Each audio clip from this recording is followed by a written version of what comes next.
बोले बांके बिहारी लाल की जय। कर्म बंधनों को काटने में हेतु कर्मयोग विषयक बुद्धि का वर्णन करने की प्रस्तावना। ऐसा ते अभिहिता सांख्ये बुद्धि योगे तु इमाम शृणु। बोध्यायुक्ताया पार्थ कर्म बंधम प्रहास्यसि। हे पार्थ यह बुद्धि तेरे लिए ज्ञान योग के विषय में कही गई और अब तू इसको कर्म योग के विषय में सुन। जिस बुद्धि से युक्त हुआ तू कर्मों के बंधन को भली भांति त्याग देगा यानी सर्वथा नष्ट कर डालेगा।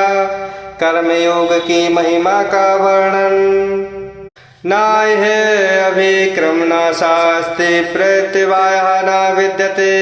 स्वल्पमपि यस्य धर्मस्य त्रायते महताः भयात्।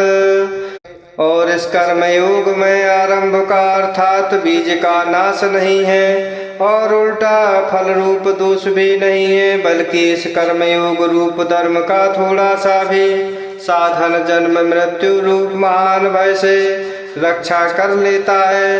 निश्चयात्मिका बुद्धि का और अव्यवसायी सकाम पुरुषों की बुद्धियों का भेद निरूपण। व्यवसायात्मिका बुद्धि काय है कुरु नंदन। पौशाखा ही अनंता च बुद्धया अव्यवसाय नाम। और हे अर्जुन इस कर्मयोग में निश्चयात्मिका बुद्धि एक ही होती है, किंतु अस्थिर विचार वाले विवेकहीन सकाम मनुष्यों की बुद्धियां निश्चय ही बहुत भेदों वाली और अनंत होती हैं। स्वर्ग परायण सकाम मनुष्यों के स्वभाव का वर्णन यामिमां पुष्पितां वाचम प्रवदन्ते अविस्पश्चिता। वेदवादरता प्रार्थना अन्यत अस्ति वादरा। और हे अर्जुन जो भोगों में तन्मय हो रहे हैं, जो कर्म फल के प्रशंसक वेद वाक्यों में ही प्रीति रखते हैं, जिनकी बुद्धि में स्वर्ग ही परम प्राप्य वस्तु है और जो स्वर्ग से बढ़कर दूसरी कोई वस्तु ही नहीं है, ऐसा कहने वाले हैं। कामात्मनः स्वर्ग परा जन्म कर्म फल प्रदाम क्रिया विशेष बहुलाम भोगैश्वर्य गतिम प्रति। वे अविवेकी जन इस प्रकार की जिस पुष्पित यानी दिखाऊ शोभा युक्त वाणी को कहा करते हैं, जो कि जन्म रूप कर्म फल देने वाली एवं भोग तथा ऐश्वर्य की प्राप्ति के लिए नाना प्रकार की बहुत सी क्रियाओं को वर्णन करने वाली है। भोग ऐश्वर्य प्रसक्ता नाम तया अपहृत चेतसाम व्यवसायात्मिका बुद्धि समाधौ न विधीयते। उस वाणी द्वारा जिनका चित्त हर लिया जाता है, जो भोग और ऐश्वर्य में अत्यंत आसक्त है, उन पुरुषों की परमात्मा में निश्चयात्मिका बुद्धि नहीं होती। अर्जुन को निष्कामी और आत्म संयमी होने के लिए आज्ञा। त्रैगुण्य विषया वेदा निस्त्रैगुण्या भव अर्जुन। निर्द्वंदा नित्य सत्वस्था निर्योग क्षेमात्मवान। और हे अर्जुन वेद उपर्युक्त प्रकार से तीनों गुणों के कार्य रूप समस्त भोगों एवं उनके साधनों का प्रतिपादन करने वाले हैं। इसीलिए तू उन भोगों एवं उनके साधनों में आसक्तिहीन हर्ष सुख आदि द्वंद्वों से रहित नित्य वस्तु परमात्मा में स्थित योग क्षेम को ना चाहने वाला और स्वाधीन अंतःकरण वाला हो। ब्रह्मज्ञ ब्राह्मण के लिए वेदोक्त कर्म फल रूप सुख भोग की अप्रयोजनीयता का कथन। यावान अर्थाउदपाने सर्वता संप्लुतोदके तावान सर्वेषु वेदेषु ब्राह्मणस्य विजानतः। क्योंकि सब ओर से परिपूर्ण जलाशय के प्राप्त हो जाने पर छोटे जलाशय में मनुष्य का जितना प्रयोजन रहता है, ब्रह्म को तत्व से जानने वाले ब्राह्मण का समस्त वेदों में उतना ही प्रयोजन रह जाता है। सूत्र रूप से कर्मयोग के स्वरूप का वर्णन। कर्मणि एव अधिकाराते मा फलेषु कदाचन मा कर्म फलेतु भूमाते संगास्तु कर्मणि। इससे तेरा कर्म करने में ही अधिकार है, उसके फलों में कभी नहीं। इसलिए तू कर्मों के फल का हेतु मत हो तथा तेरी कर्म ना करने में भी आसक्ति ना हो। योग की परिभाषा रूप में समत्व का कथन।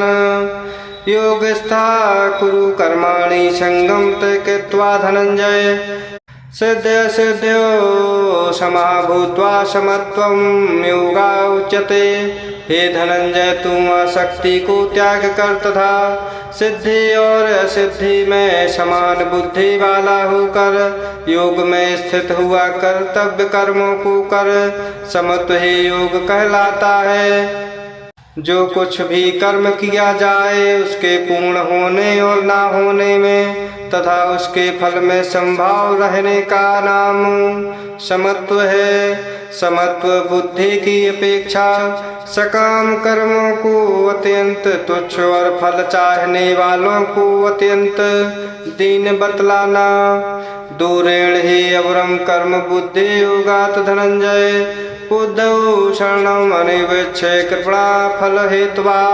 इस समत्व रूप बुद्धि योग से सकाम कर्म अत्यंत ही निम्न श्रेणी का है। इसलिए हे धनंजय, तू समबुद्धि में ही रक्षा का उपाय ढूंढ, अर्थात बुद्धि योग का ही आश्रय ग्रहण कर, क्योंकि फल के हेतु बनने वाले अत्यंत दीन हैं।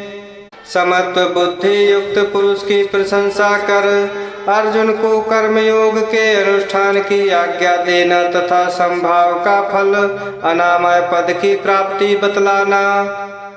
बुद्धि युक्ता जहाति है उभे सुकृत दुष्कृते तस्मात् योगा युजस्व योगा कर्मसु कौशलम।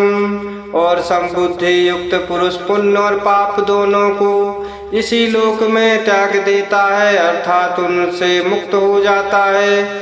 इससे तू समत्व रूप योग में लग जाए है। समत्व रूप योग ही कर्मों में कुशलता है, अर्थात कर्म बंधन से छूटने का उपाय है। कर्मजं बुद्धि युक्ता ही फलम त्यक्त्वा मनीषिणा जन्म बंध विनिर्मुक्ता पदम गच्छन्ति अनामयम्। क्योंकि संबुद्धि से युक्त ज्ञानी जन कर्मों से उत्पन्न होने वाले फल को त्याग कर जन्म रूप बंधन से मुक्त हो निर्विकार परम पद को प्राप्त हो जाते हैं। वैराग्य द्वारा बुद्धि के शुद्ध स्वच्छ और निश्चल हो जाने पर परमात्म प्राप्ति का कथन। यदा ते मोहे कलिलं बुद्धि व्यतितरिष्यति तदा गतांसि निर्वेदम श्रोत वयस्य श्रुतस्य च।